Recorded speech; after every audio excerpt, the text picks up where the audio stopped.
There's a time for us to be gentle and compassionate, patient, tolerant with ourselves. And then there's a time for us to hold ourselves accountable and be real and be honest and practice some tough love and really ask ourselves, like, are you doing everything that you know you need to do in order to address your presenting problems? You can't just talk about it, you gotta be about it. And if nothing changes, then nothing changes. You can't keep going to people talking about, I don't want to feel depressed and anxious and bogged down with addiction and trauma and sadness and suicidal ideation and toxic relationships.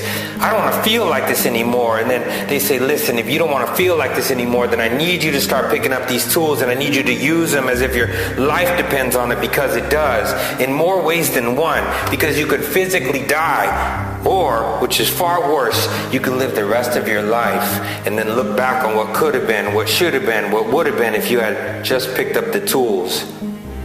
But you don't want to pick up the tools and use them, because that involves change, and change involves work, and you don't really want to work for it. You just want it gifted to you. You want someone to put it on a silver platter. You keep waiting for the external circumstances to change in order for you to feel good internally, when you know it's the other way around. You know you got to put in the work internally and then the external circumstances will follow suit. But you're scared. You're scared to climb the ladder of success, because the further you climb, the further you're going to fall, and the more it's going to hurt when you hit the bottom. So you just stay close to rock bottom feeding, co-signing your shit, making excuses and justifications, and then surrounding yourself with people who will also co-sign your shit. They'll normalize your behavior when you know it's not acceptable for you to do that. You can't keep winding up in crisis mode and then go into other people with crisis management and ask them to help pick you up and dust you off and put the pieces back together, only for you to do it all over again. That's not acceptable.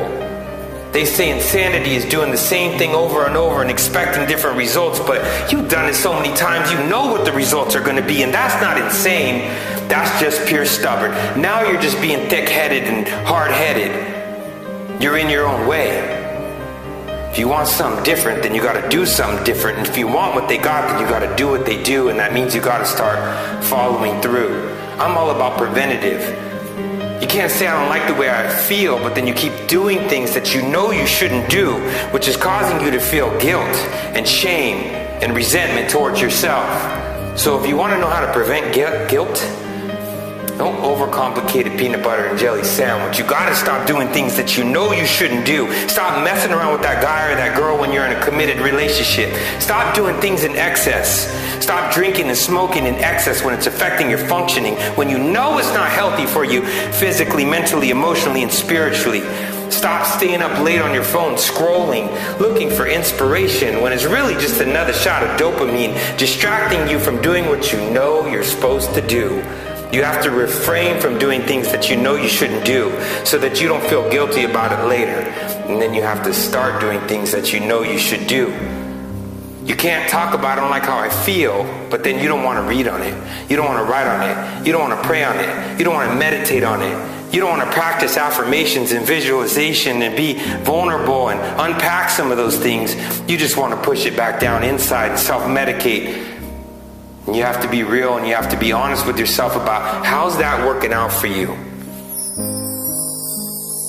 I mean this with no disrespect, so don't take this offensively, because I'm really not talking to you. I'm just sitting in the mirror talking to me.